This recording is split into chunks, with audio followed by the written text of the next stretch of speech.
Blessed love, brothers and sisters, greetings. This is not a lesson per se, it's an impromptu, right? One world order, right? But I'm going to put things in context with scriptures, and then right after, I'm going to show you a news clip to that effect. All right, brothers and sisters? So we're going to take this reading from Revelation 13, the scripture reading from Revelation 13, 1 to 18. And I stood upon the sand of the sea, and saw a beast rise up out of the sea, having 7 heads and 10 horns, and upon his horns 10 crowns, and upon his heads the name was blasphemy. And the beast which I saw was like unto a leopard, and his feet were as the feet of bear, and his mouth as the mouth of a lion. And the dragon his gave him his power, and his seat and great authority. And I saw one of his heads as it were wounded to death, and his deadly wound was healed. And all the world wondered after the beast. And they worshipped the dragon, which gave power unto the beast. And they worshipped the beast, saying, Who is like unto the beast? Who is able to make war with him? And there was given unto him a mouth speaking great things and blasphemies, and power was given unto him to continue 40 and 2 months. And he opened his mouth in blasphemy against Elohim, to blaspheme his name and his tabernacle, and them that dwell in heaven. And it was given unto him to make war with the saints, and to overcome them. And power was given him over all kindreds and tongues and nations, and all that dwell upon the earth shall worship him, whose names are not written in the book of life of the Lamb, slain from the foundation of the world. If any man have an ear, let him hear. He that leadeth into captivity shall go into captivity. Right, brothers and sisters? So this right here telling you that those people, those nations that led children of Yahshua into captivity, they themselves shall go into captivity. Just like how we pay for the sin of our forefathers, those who took us into captivity or slavery, chattel slavery, will also have to pay for their forefathers' sin. Right? He that killeth with the sword must be killed with the sword. Here is the patience of the faith of the saints. And I beheld another beast coming up out of the earth, and he had 2 horns like a lamb, and he spake as a dragon, and he exercised all the power of the first beast before him, and caused the earth and them which dwell therein to worship the first beast, whose deadly wound was healed. And he doeth great wonders, so that he maketh fire come down from heaven on the earth in the sight of men, and deceiveth them that dwell on the earth by the means of those miracles which he had power to do in the sight of the beast, saying to them that dwell on the earth that they should make an image of the beast which had the wound by a sword, by a sword, and did live. And he had power to give life unto the image of the beast, that the image of the beast should both speak, and cause that as many as would not worship the image of the beast should be killed. And he caused all, both small and great, rich and poor, free and bond, to receive a mark in their right hand, or in their foreheads, and that no man might buy or sell save he that had the mark, or the name of the beast, or the number of his name. Here is wisdom. Let him that hath understanding count the number of the beast, for it is the number of a man, and his number is 666. Basically 666. Right? So let's break down Revelation 13:1. John saw a beast rising from the sea, the sixth of 7 major figures described in this part of Revelation. Bible geography would identify this as the Mediterranean Sea. Therefore, the beast rises from the region of the Mediterranean. The beast is literally human, by the term beast is used for good reason. The Greek word therion conjures up characteristics such as violent, ferocious, savage, and wild. The beast John saw had 10 horns and 7 heads, with diadems on the horns. The picture recalls the description of 10 kings, represented by the toes on the image. Daniel interpreted to Nebuchadnezzar, Daniel 2:4-1.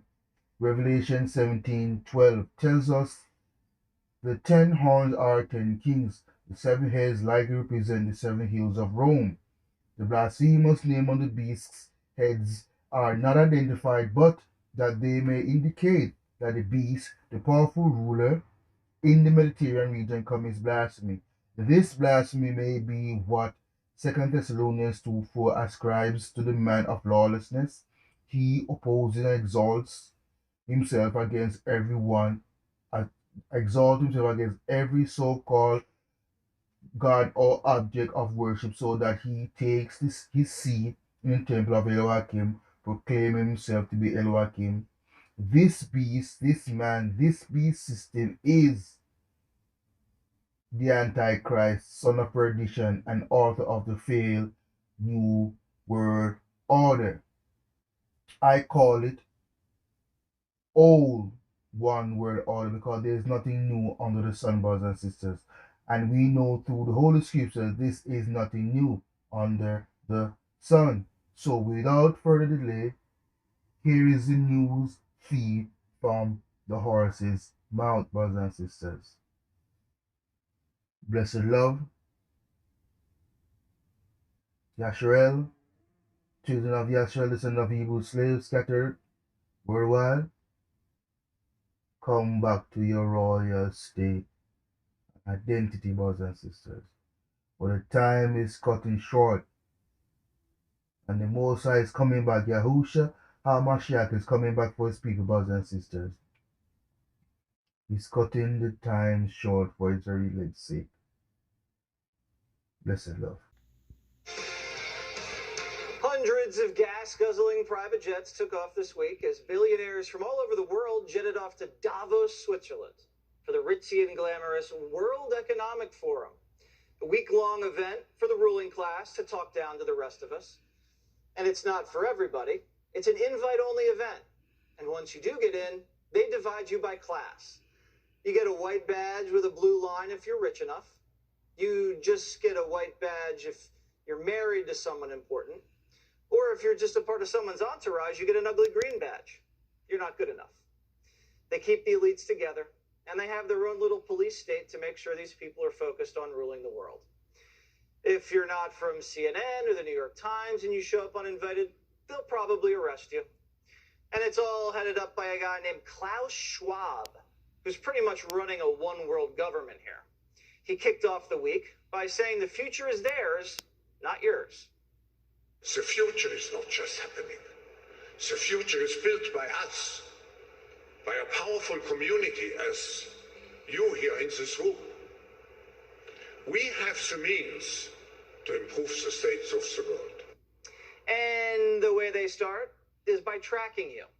If you go deep in the weeds in what these people are saying at this place, they're openly scheming up some of the craziest plans you'll ever hear of, like tracking your carbon footprint. We're developing, through technology, an ability for consumers to measure their own carbon footprint. What does that mean? That's where are they traveling? How are they traveling? What are they eating? What are they consuming on the platform? So, individual carbon footprint tracker. Stay tuned. You heard it. The one world government wants to keep tabs on what you eat and where you go. All because John Kerry's a little mad that your cheeseburger is wiping out part of the population. People forget, greenhouse gases are pollution. And 15 million people a year die because of the quality of the air around the world. We're dealing with a crisis here, folks. It's a crisis made by human beings. Maybe they should take their own advice before jetting off across the world on those private jets, emitting all that carbon. But to them, they have more important things to focus on, like preventing the next pandemic, since it worked out so well last time. If it comes 10 years from now, we should have far, far better diagnostic technology. That is, be able to scale up every country within a month, to diagnose their entire population. We're a little distracted right now, so getting the debate going is happening slowly. Yeah, a lot of people are distracted by inflation, food shortages, real problems. But the ruling class at Davos says, don't worry, it's all a part of the plan. We need to accept that there will be some pain in the process. The pace that we need will open up for missteps. It will open up for shortages of energy. It will create inflationary pressures, and maybe we need to start talking about that pain is actually worth it. If you have all the money in the world, the last thing you have to worry about is inflation. It's our problem, not theirs. They're busy ruling the world. And shady George Soros says if we don't make their ideas a reality, civilization is done for. Fighting pandemics and climate change, avoiding nuclear war, maintaining global institutions have had to take a backseat to that struggle. That's why I say our civilization may not survive. Believe it when I tell you, these people don't care about any of us. They're just a bunch of globalists hanging out and coming up with too many bad ideas. Rand Paul, Kentucky senator, and he joins me now. Should the American people be scared when the richest people in the entire world get together at a swanky conference and hatch these crazy ideas about how to make our lives better? If they really cared, they could have ridden with me. I was on a plane this morning. I was A category on Southwest Airlines, and, hey, that's something. Wasn't a private jet, but they could have saved. When you're on a private jet, they're spending 5 times as much of a carbon footprint. So if they really cared about that, they could ride on commercial airlines, but they aren't. They're elitist. But the other real danger here that's even more danger than all their phony caring about carbon footprint, the real danger is this. Look how bad your government is in a country where you get to vote for these people. This would be a government, a world government, where you don't get to vote on anybody. This is everybody's worst nightmare.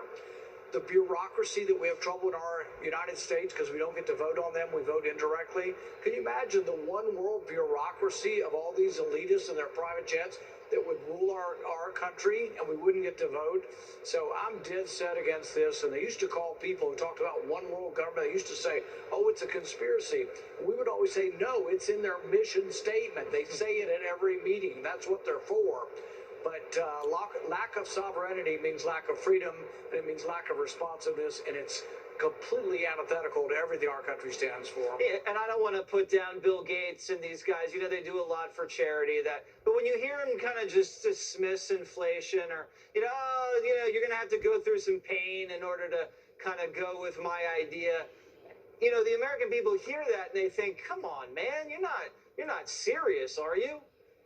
But it's not only insensitivity because they've never been to a grocery store and have no idea what things cost, but it's also that we now have a whole set of our political spectrum that's out there saying it's caused by greed. If you were in a third grade class, I would give you a failing grade if you told me inflation was caused by greed. That is the dumbest explanation, the most implausible, and that lacking all facts that someone would try to put forward. Inflation is caused by an increase in the money supply that increases the demand. It's done because we spend too much money. The Federal Reserve prints it up to borrow it. It floods the economy and drives prices up. If you don't understand that, they'll never get it any better. And my prediction is it's going to get a lot worse before November.